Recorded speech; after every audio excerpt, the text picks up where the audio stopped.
Still months away from the trial of a Richmond man accused of killing his friend in a boating crash, even though that accident happened more than 4 years ago. Our Melissa Hippolyte has been following the case from the very beginning. In tonight's Problem Solvers investigation, our legal expert weighs in on the delays and the change of venue and tells us what that could mean for the prosecution and the defense. This is us together. To look at them and talk to them, you would never guess their ages. I'm 100 years old. I'm middle-aged plus one. Middle-aged plus one? Jane, don't be cute. I'm 101. Married for 75 years. She saved everything and I saved nothing. Dr. Sam Graham and his wife Jane have been through a lot together. Oh, there we are together in uniforms. Through it all, family sustained them. Family is the most important thing in the world. I think about it. Especially recently. You think about him every day. Oh, you do. Oh, it kills us, really, to lose him. He was the most wonderful. In just a year and a half, the Grahams, known as Gigi and Poppy, lost two of their grandchildren. Will McCormick, who died at age 25 from brain cancer in February of 2016, and then 31-year-old Graham McCormick, who died in a boating crash on the Rappahannock River in August of 2017. It was bad enough losing his brother Will, but he had a cancer that could not be cured. But Graham was so sudden and so well, and doing so well. He was just a wonderful person. Coping with Graham's death was hard enough, but then they learned his friend, Rand Hooper, had been arrested for it. Nobody can imagine the pain we've been through with that. And it was so unnecessary. Investigators say Hooper was piloting a boat while drunk when it crashed into a bulkhead, throwing Graham overboard.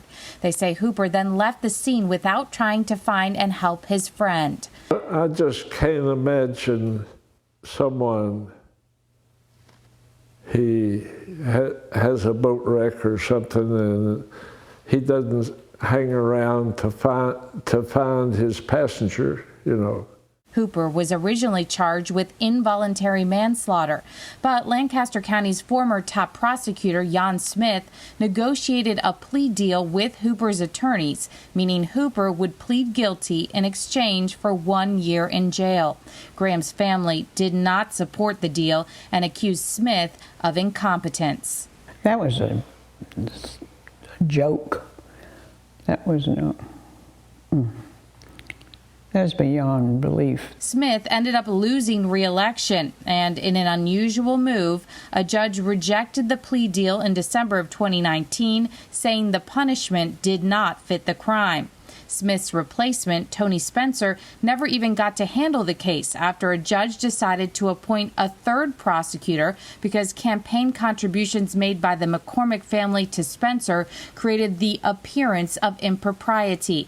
Then COVID happened, further delaying the case. And most cases are not set off this far. CBS 6 legal analyst Todd Stone. But rarely do all these things happen in the same case. And that's what's going on here, is it's been plagued with several really unusual events.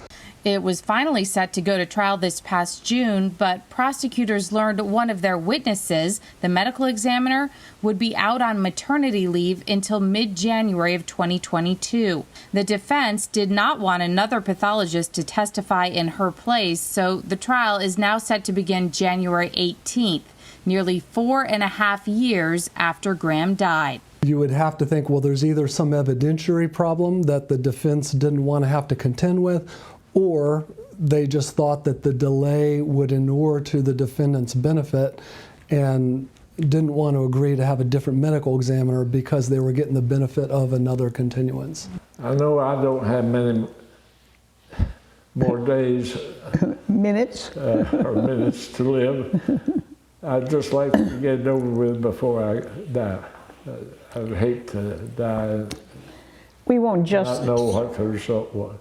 We just want justice done in the right way. Rand Hooper is charged with both felony murder and aggravated involuntary manslaughter. The trial will take place in Norfolk, not Lancaster. A judge agreed to move it at the request of Hooper's attorneys. Now, Todd Stone tells me moving the trial to Norfolk means it's likely the lawyers will be able to select an impartial jury, and the trial should be able to move forward without having to be continued yet again.